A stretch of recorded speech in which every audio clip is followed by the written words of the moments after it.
Hello guys, welcome to एडवंकुरन। मैं हूं आपका दोस्त अश्विनी कुमार। और जो भी आप लोग जेपीएससी प्रीलिम्स का एग्जाम लिखे हैं उसका पेपर 1 का आंसर की आपके सामने रखा जा रहा है। तो आइए आज की इस वीडियो को शुरू करते हैं। पहला क्वेश्चन है, प्रथम पृथ्वी सम्मेलन कब हुआ था? तो इसका आंसर हो जाएगा 1992, ऑप्शन नंबर बी। अगला है, निम्नलिखित में से कौन सी गैस वायुमंडल में सबसे कम है? तो इसका करेक्ट आंसर हो जाएगा नाइट्रोजन। ओजोन परत के क्षरण का सबसे प्रमुख कारण है क्लोरोफ्लोरोकार्बन, ऑप्शन नंबर बी यहां पर जो है वो है। अगला है, 1944 के ब्रेंटन वुड सम्मेलन में कितने देशों ने भाग लिया? 1900, तो इसका हो जाएगा correct answer option number C 44। अगला है, डब्ल्यूटीओ का दोहा विकास दौर कब शुरू हुआ था? तो 2001 में शुरू हुआ था। अगला क्वेश्चन पे चलते हैं। अगला प्रश्न है, 2014 की जनगणना के अनुसार निम्नलिखित में से कौन से राज्य में सबसे कम शहरीकरण हुआ? तो हिमाचल प्रदेश होगा इसका करेक्ट आंसर। आगे है, भारत में राष्ट्रीय मानवाधिकार आयोग का गठन कब हुआ था? तो 1993 में हुआ था, 1993। अगला है, भारतीय राष्ट्रीय आपदा प्रबंधन प्राधिकरण का अध्यक्ष कौन है? तो श्री नरेंद्र मोदी हैं। आगे है, 2025 में 1 घंटा खेल के मैदान में अभियान कब से आयोजित किया गया था? तो अगस्त 29 में शुरू किया गया था, 29 अगस्त से। अगला है, 71वें फिल्म पुरस्कार समारोह में दादा साहेब फाल्के पुरस्कार किसने पाया? तो मिथुन चक्रवर्ती ने पाया, ऑप्शन नंबर ए। अगला है कि भारत का जो ज्ञान है, इसमें देखिए क्वेश्चन थोड़ा क्लियर नहीं आ पा रहा है, तो ज्ञान का पूर्ण रूप क्या है सो पूछा जा रहा है। ठीक है, तो जी से आपका हो जाएगा आपका ज्ञान, ठीक है, वाई से हो जाएगा युवा, ए से हो जाएगा आपका अन्नदाता और एन से हो जाएगा नारी। तो ऑप्शन नंबर बी जो है आपका वो सही हो जाएगा। ठीक है, आगे है, ब्लू इकोनॉमी संबंधित है किससे? है समुद्री संसाधनों का सतत उपयोग से संबंधित है, ऑप्शन नंबर सी।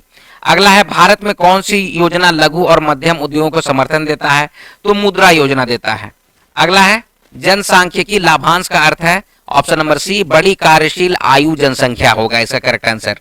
अगला है 14-15, मेक इन इंडिया पहल कब शुरू हुआ? 2014 में शुरू हुआ। विश्व की जनसंख्या 1 अरब कब हुई? तो 19वीं शताब्दी में हुई।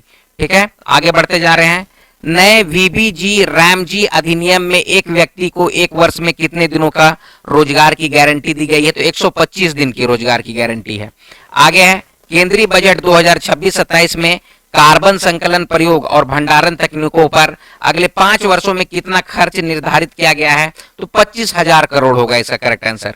आगे है, अगला क्वेश्चन है क्या, विकसित भारत एजेंडे के हिस्से के रूप में सर्कुलर इकोनॉमी और अस्थायी जीवन शैली के विकल्पों को बढ़ावा देने के लिए प्रधानमंत्री ने सीओपी 26 में किस वैश्विक जन आंदोलन की शुरुआत की थी? तो उसका करेक्ट आंसर हो जाएगा option number B, mission life शुरू किए गए थे। ठीक है, आगे है फिर से, 1995 में टैरिफ और व्यापार पर सामान्य समझौता की जगह किस अंतरराष्ट्रीय संगठन ने ली जो वैश्वीकरण के लिए एक मुख्य कारक बना?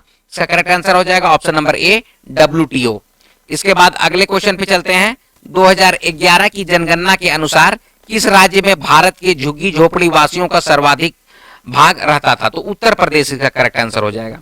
अगला क्वेश्चन है, ग्रीन जीडीपी का अर्थ है? तो ग्रीन जीडीपी होता है पर्यावरण हानि को ध्यान में रखते हुए जीडीपी पे ख्याल रखना, तो ऑप्शन नंबर बी। अगला क्वेश्चन है, भारत में आर्थिक नियोजन किससे प्रेरित है? तो मतलब कि किससे इंस्पायर्ड हुआ? इकोनॉमिक जो उसको क्या बोलते हैं, जो डेवलपमेंट हुआ वो किससे प्रेरित है? तो सोवियत संघ से प्रेरित है। अगला क्वेश्चन है, नीति आयोग के अनुसार 2013-14 और 22-23 के बीच भारत में कितने लोग बहुआयामी गरीबी से बाहर निकले हैं? तो 24.82 करोड़, 24.82 करोड़। अगला क्वेश्चन है, भारतीय अर्थव्यवस्था को अक्सर लीपफ्रॉगिंग संरचनात्मक संक्रमण कहा जाता है। निम्नलिखित में से कौन सी विशेषता इस अद्वितीय गुण को सबसे अच्छी तरह दर्शाता है? तो ऑप्शन नंबर ए इसका करेक्ट आंसर होगा कि बड़े पैमाने पर औद्योगिकरण के चरण को छोड़कर जीडीपी योगदान के लिए कृषि के सीधे सेवा क्षेत्र की ओर प्रमुख बदलाव, कृषि में प्रमुख बदलाव होगा। ठीक है, ऑप्शन नंबर ए। अगला क्वेश्चन पे चलते हैं कि खेलो इंडिया यूथ गेम्स 2025 किस राज्य में आयोजित किया गया? तो बिहार में आयोजित किया गया है। अगला है, संयुक्त राष्ट्र जलवायु सम्मेलन COP30 किस देश में आयोजित हुआ? तो ब्राजील में हुआ था। ठीक है, अगला है निम्नलिखित में किसको 2025 वर्ष में पद्म विभूषण से सम्मानित किया गया? तो ओसामो सुजुकी को पद्म विभूषण से सम्मानित किया गया। अगला है निम्नलिखित में से किस फिल्म को 71वीं राष्ट्रीय फिल्म पुरस्कार में सर्वश्रेष्ठ गैर फीचर फिल्म का पुरस्कार दिया गया? तो फ्लोरिंग मैन हो जाएगा, option number C flooring man. अगला है कि भारत में आपदा प्रबंधन किस मंत्रालय के अंतर्गत आता है? तो गृह मंत्रालय के अंतर्गत आता है, ऑप्शन नंबर 20 में होगा।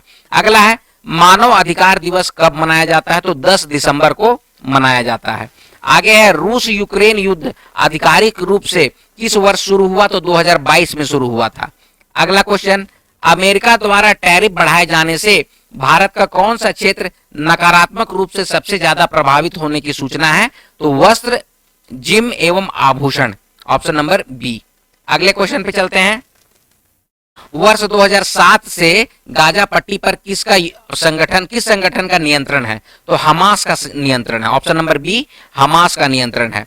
वन्य जीव संस्थान भारत के किस शहर में स्थित है? तो देहरादून में अवस्थित है। अगला है पीएम सूर्या घर योजना की शुरुआत किस वर्ष की गई? 2014 से इसकी शुरुआत की गई। अगला है जलवायु परिवर्तन पर संयुक्त राष्ट्र फ्रेमवर्क कन्वेंशन में भारत की कौन सी रिपोर्ट 30 दिसंबर 2024 को प्रस्तुत की गई? तो तीसरा राष्ट्रीय संचार TNC 3 ये प्रस्तावित किया गया था। आगे है अगला क्वेश्चन है 2024 में पेरू की सरकार ने किस क्षेत्र में पर्यावरण आपातकाल की घोषणा की, जहां राज्य की कंपनी पेट्रोपेरो ने पिछले समाप्त कच्चे तेल खेप को प्रशांत महासागर के आसपास पानी में गिरा दिया था? तो उत्तरीय तटीय क्षेत्र होगा इसका करेक्ट आंसर, उत्तरीय तटीय क्षेत्र। देखिए हम लोग जो आंसर दे रहे हैं उससे मैच कर लीजिए, फाइनल आंसर की आएगा तो उसमें जो भी होगा उसको आपको देखा जाएगा, लेकिन अभी आप लोग एक मैच करने के लिए ताकि आगामी मेंस की तैयारी की जा सके उसके लिए आप लोग देख लीजिए। कौन सा एंजाइम पेट में प्रोटीन के पाचन के लिए जिम्मेवार है? तो पेप्सिन होगा, ठीक है पेप्सिन। आगे एआई को सर्वप्रथम किस वर्ष में जाना जाने लगा? तो 1956 में जाना जाने लगा आर्टिफिशियल इंटेलिजेंस को। कैप्टन अर्जुन एक रोबोट है जिसे यात्रियों की बोर्डिंग के समय उनकी स्क्रीनिंग करने के उद्देश्य से लॉन्च किया गया है। वे किससे सवार हो रहे हैं? तो वे रेलगाड़ी में सवार हो रहे हैं, ठीक है option number a captain Arjun. आगे है निम्नलिखित में से कौन सा बिग डेटा के V4 में शामिल नहीं है? तो देखिए वेग, आयतन, विविधता शामिल है लेकिन सत्यापन शामिल नहीं है, ऑप्शन नंबर डी सत्यापन शामिल नहीं है। एक क्वेश्चन है ये कि निम्नलिखित में से कौन मड़ुआ का एक किस्म है? तो ये क्वेश्चन का देखिए कंफ्यूजिंग वाला आंसर है, तो कंफ्यूजिंग वाला कोई आंसर हम लोग नहीं दे पाएंगे, क्या कि सी या डी हो सकता है, ठीक है। तो ये आंसर क्या आएगा तो उसी में हम लोग देखेंगे, हालांकि डी या सी इसका करेक्ट आंसर होना चाहिए। आगे बढ़ते हैं। 2025 में ऑस्ट्रेलिया की वेस्टर्न सिडनी यूनिवर्सिटी किस भारतीय राज्य में एक परिसर स्थापित करने की योजना बना रही है? तो उत्तर प्रदेश में इसको बनाया जा रहा है। अगला है पॉलीसाइथोमिया, तो कोई भी इमिया अगर जुड़ जाता है ना तो वो आपका मतलब कि एक तरह से माने कि किसका कमी है, आयरन से रिलेटेड होता है, और आयरन से किससे रिलेटेड होता है? तो रक्त से रिलेटेड होता है, तो ये रक्त से संबंधित रोग है, ऑप्शन नंबर सी, ठीक है। आगे अम्लीय वर्षा का प्राथमिक कारण क्या है? तो सल्फर डाइऑक्साइड और नाइट्रोजन ऑक्साइड। अगले क्वेश्चन पे चलते हैं। अगला क्वेश्चन है निम्नलिखित में से किस अंतरराष्ट्रीय समझौते के तहत सर्वप्रथम विकसित देशों पर कानूनी रूप से उत्सर्जन कटौती के लक्ष्य लागू किए गए? तो ये क्योटो प्रोटोकॉल, क्योटो कहाँ है? जापान में, तो क्योटो प्रोटोकॉल, ठीक है। आगे है यूरोपीय आयोग के अध्यक्ष कौन है? तो उर्सुला वॉन डेर लियोन है, उर्सुला वॉन डेर लियोन है। आगे है जून 2025 में अमेरिका ने ईरानी परमाणु स्थलों पर हवाई हमले किस ऑपरेशन के नाम के तहत किया? तो ऑपरेशन मिडनाइट हैमर नाम था, ऑपरेशन मिडनाइट हैमर, ठीक है, अभी जो ईरान वॉर चल रहा है। आगे है 50 नंबर। 2023 का मणिपुर संकट मुख्य रूप से किन दो समुदायों के बीच हिंसक झड़प से संबंधित है? तो मतई और कुकी, ये दोनों के बीच ये हिंसक झड़प हुआ है। तो दोस्तों ये 50 क्वेश्चन का सेट है, अभी कुछ घंटों में फिर से 50 से 100 क्वेश्चन का सेट आपको अपलोड कर दिया जाएगा। तो ये है, देखिए इसको मिला लीजिए। तो ये है आज का वीडियो, आई होप इसको आप लोग समझे होंगे। चलिए मिलते हैं अगले वीडियो में, तब तक आप लोग अपना ख्याल रखिएगा। जय हिंद।